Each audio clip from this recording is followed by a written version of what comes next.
Hello there and good afternoon. You'll be watching this half an hour of 24 News with me, Abdurrahim Kashur, into the headlines. World number one tennis player Novak Djokovic has his visa to enter Australia dramatically revoked on his arrival in Melbourne amid a huge backlash of vaccine exemptions.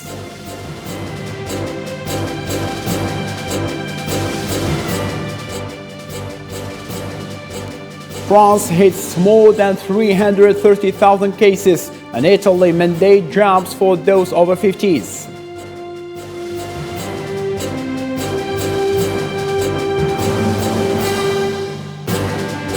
After demonstration against the fuel price rise spread quickly across the country, protesters took over government buildings and reportedly stormed the airport in Almaty. Kazakhstan government resigned and dozens of protesters killed by police in overnight, authorities confirmed.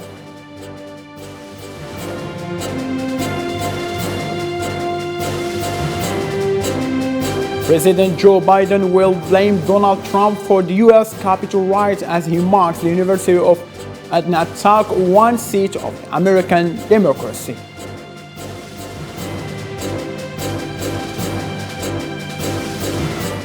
Hello again and welcome. Novak Djokovic is awaiting his Australian Open fate in Melbourne Immigration Hotel as the world number one mounts a legal challenge against Australia's decision to cancel his visa. Djokovic's lawyer succeeded in a bid to stop him from being deported on Thursday, with a full hearing in the Federal Circuit Court now scheduled for Monday. The tennis champion spent 8 hours detained at Melbourne Airport overnight before Australian border force officials announced he had been denied entry into the country on Thursday morning.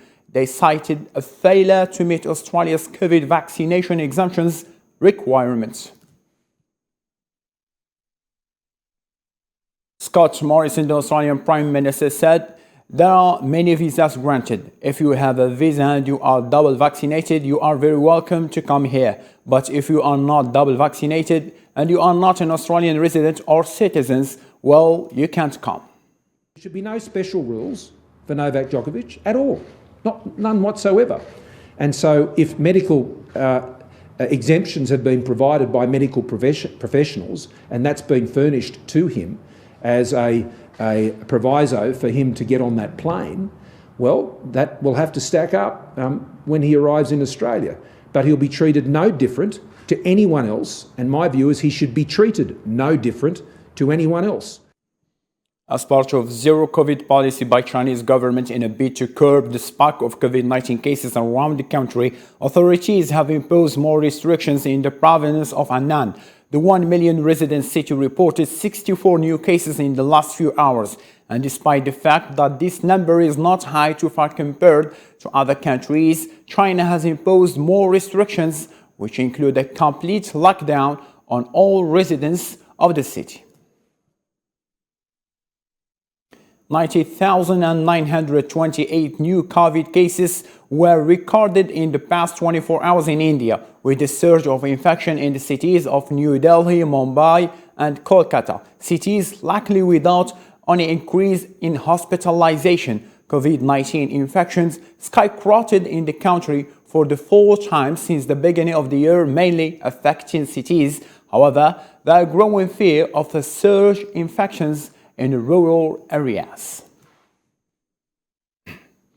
Italy made COVID-19 vaccination mandatory for adults over the age of 50s, becoming one of just few European countries to do so in an effort to relieve burden on its healthcare system and cut fatalities. The measure goes into effect immediately and will last until June 15th.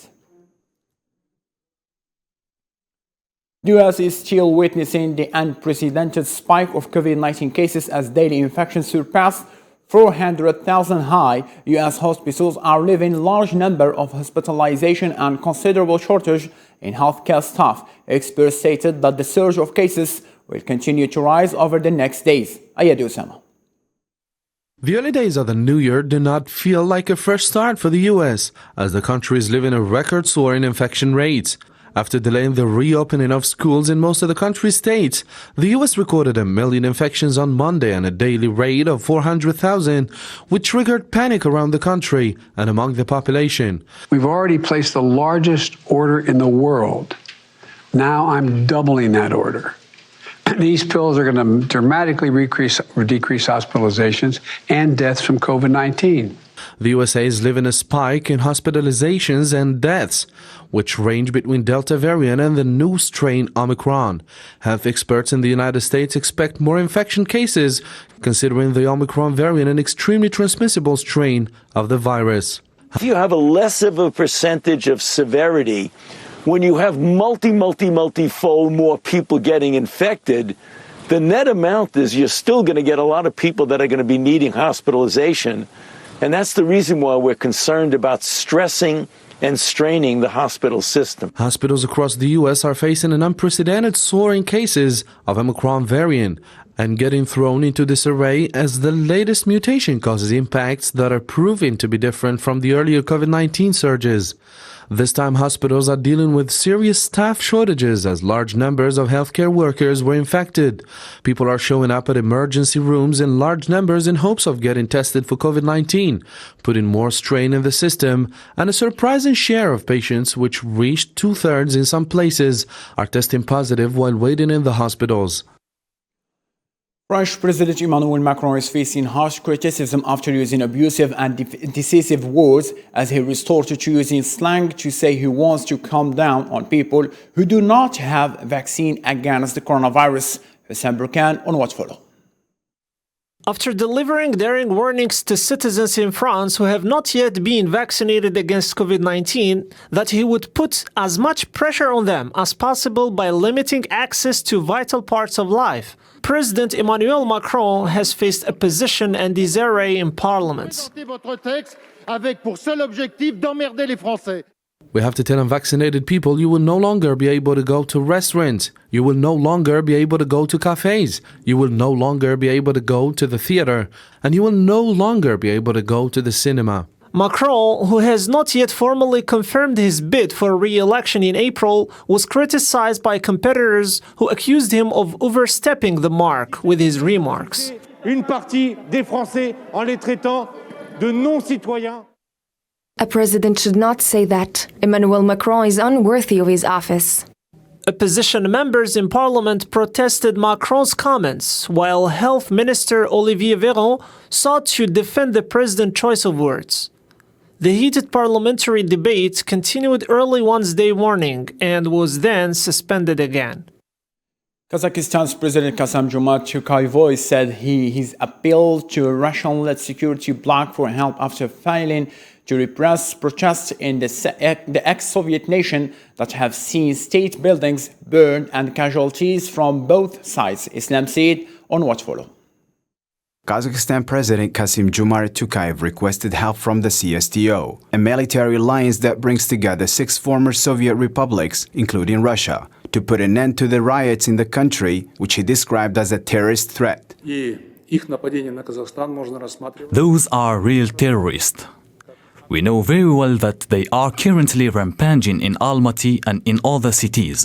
They are seizing buildings and infrastructure, and most importantly, are seizing the premises where small arms are located. There's currently a battle ongoing near Almaty with the air forces of the Defense Ministry, a stubborn battle. These terrorist gangs are international gangs. They have received extensive training abroad, and their attack on Kazakhstan should be viewed as an act of aggression. Today, I appeal to the heads of CSTO state to assist Kazakhstan in overcoming this terrorist threat.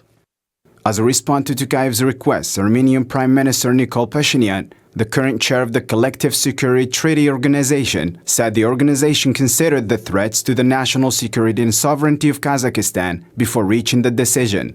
The CSTO decided to deploy peacekeeping forces to the country for a limited time in order to stabilize conditions in Kazakhstan.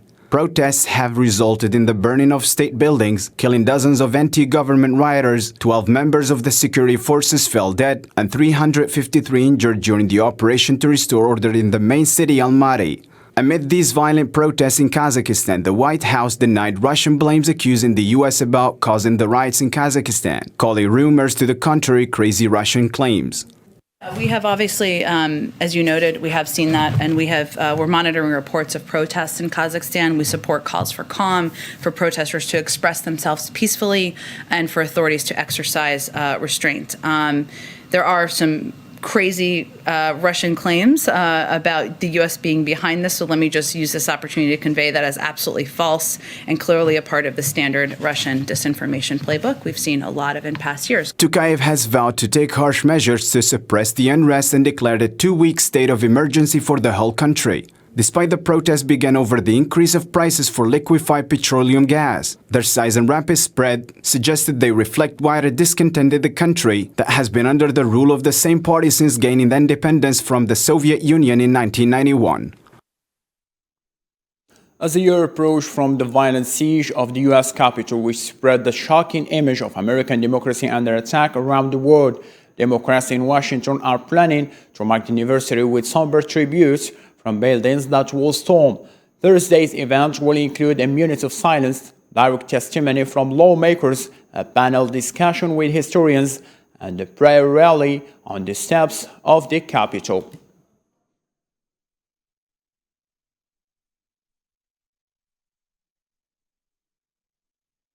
Joseph Borrell, the European Union's top diplomat, visited the front line of Ukraine's war with Moscow, backed forces in first time since the outbreak of the conflict in 2014. He warned about massive consequences and severe costs for Russia if it launched a new military attack against Ukraine. Marwa Blair. The continuous accusations and denials concerning the Russia-Ukraine tensions, with Russia pressing the United States for security guarantees, requiring NATO to remove some of its infrastructure in its eastern members. Joseph Borrell, the EU's foreign affairs chief, warned in a joint news conference with Ukrainian Foreign Minister Dmytro Kuleba during his visit to Ukraine that Europe has to be part of talks between Moscow and Washington. Let me stress finally, in order not to make it longer, that there is no security in Europe without the security of Ukraine. And it is clear that any discussion on European security must include the European Union and Ukraine. Moscow and Washington willing to hold talks in Geneva on the security demands made by President Vladimir Putin, which will include preventing NATO from accepting new members in Eastern Europe. Another point is that Antony Blinken called on the EU and Germany to block the Nord Stream 2 pipeline project if Russia renews its aggression. This pipeline does not have gas flowing through it at present. And if Russia renews its aggression toward Ukraine, it would certainly be difficult to see gas flowing through it in the future. So some may see Nord Stream 2 as leverage that Russia can use against Europe. In fact, it's leverage for Europe to use against Russia.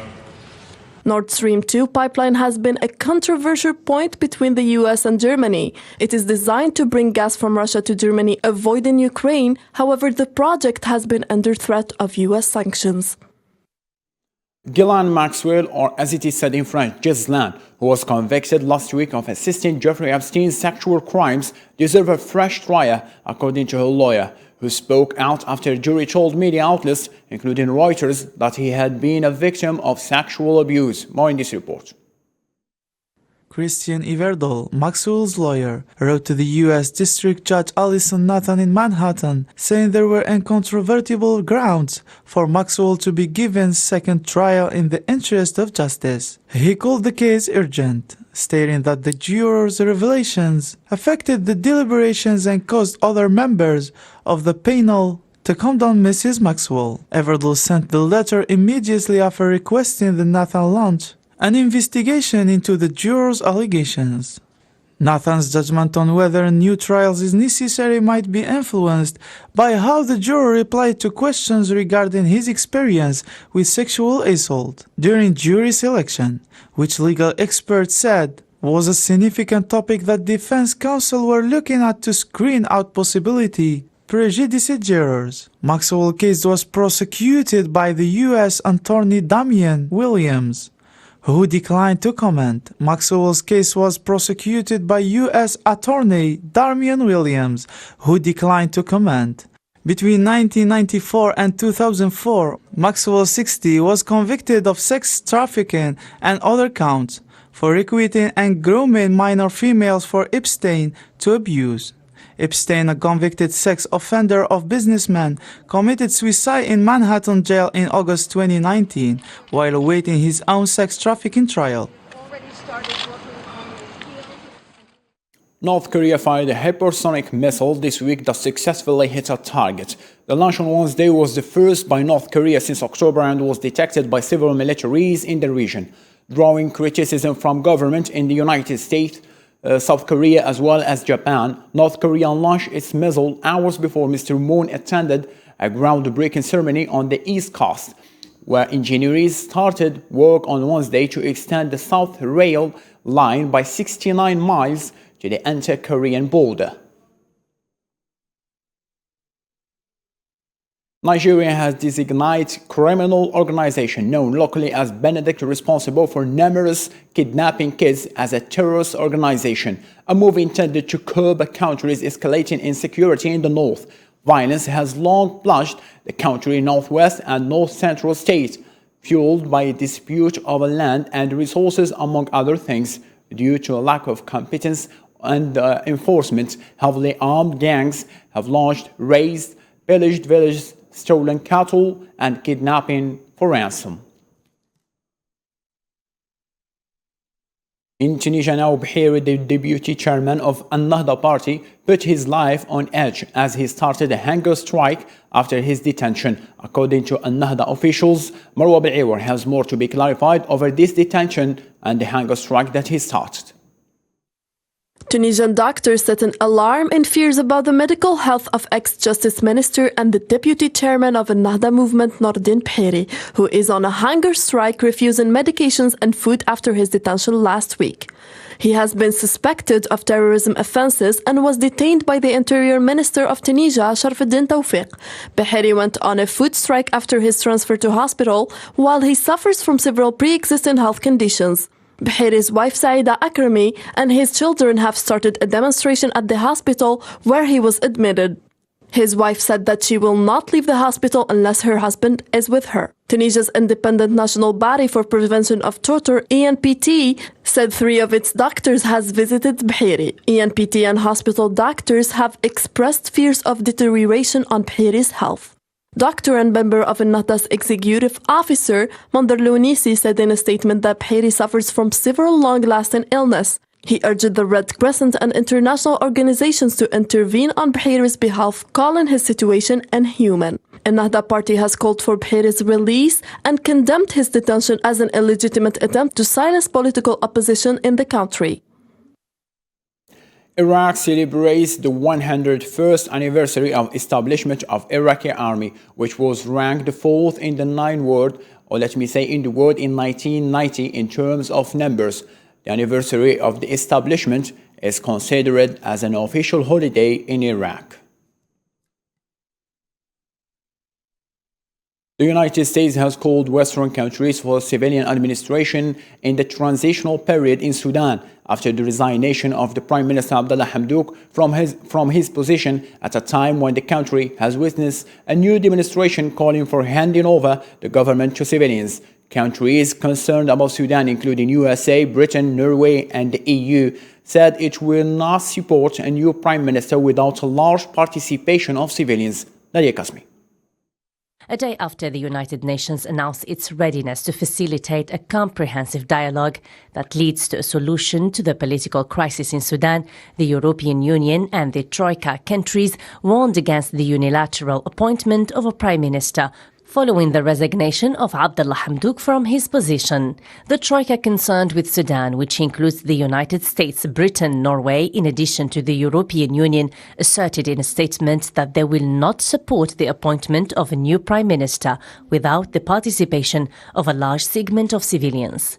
As for the president of the UN Security Council, Norwegian Ambassador Mona Gol, expected that the council would soon hold a special session to discuss the situation in Sudan and and expressed deep concern about the violence used against peaceful demonstrators there. On the political level, things seem to be blurry after the resignation of Prime Minister Abdullah Hamdouk, amid the absence of any consensus so far between the parties regarding an alternative suggestion, as well as the absence of any clear map for the next stage.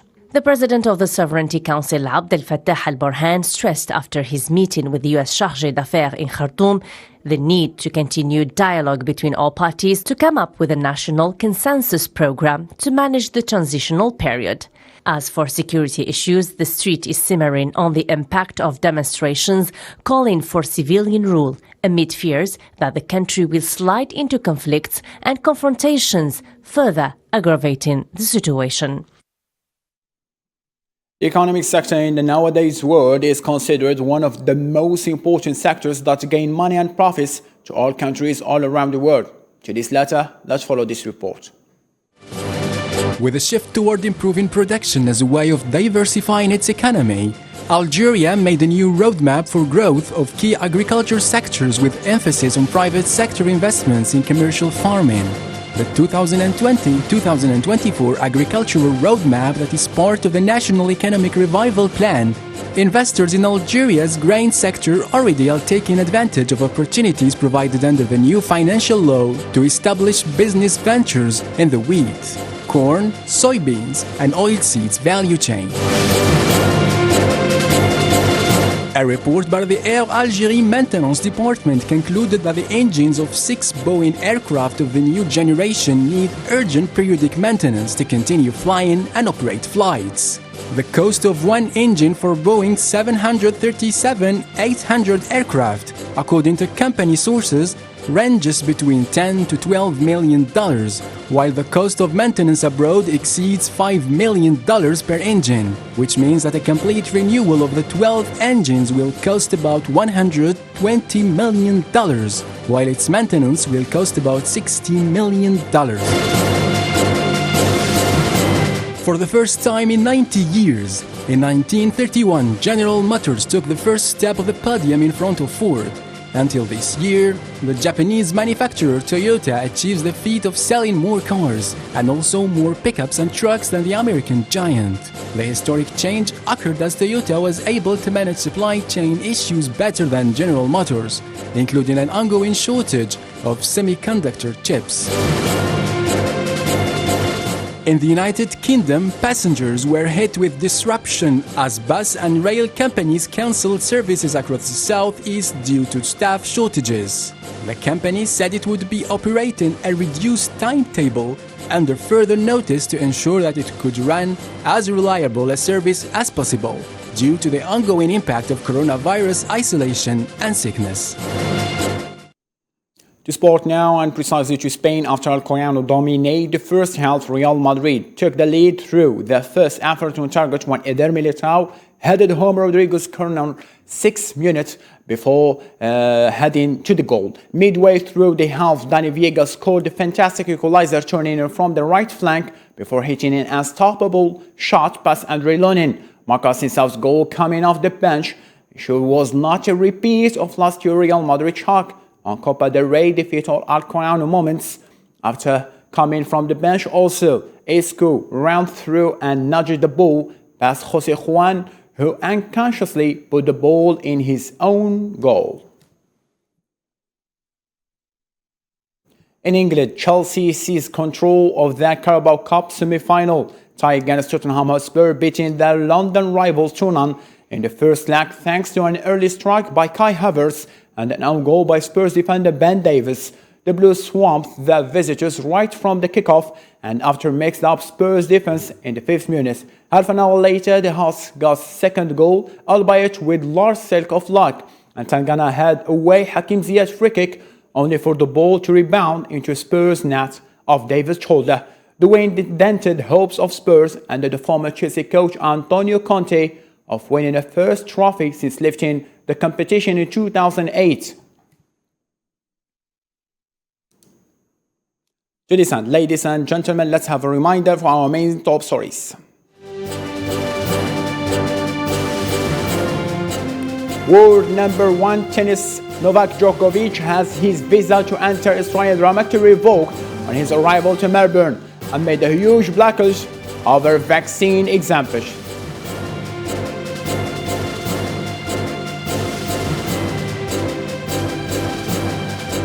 France hits more than 330,000 cases and Italy mandate jobs for those over 50s.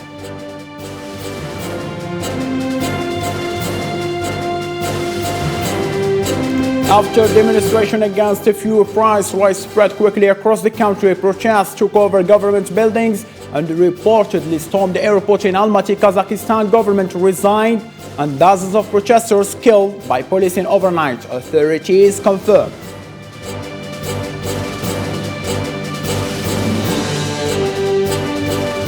President Joe Biden will blame Donald Trump for the U.S. Capitol riots as he marks the anniversary of the attack on the seat of the American democracy.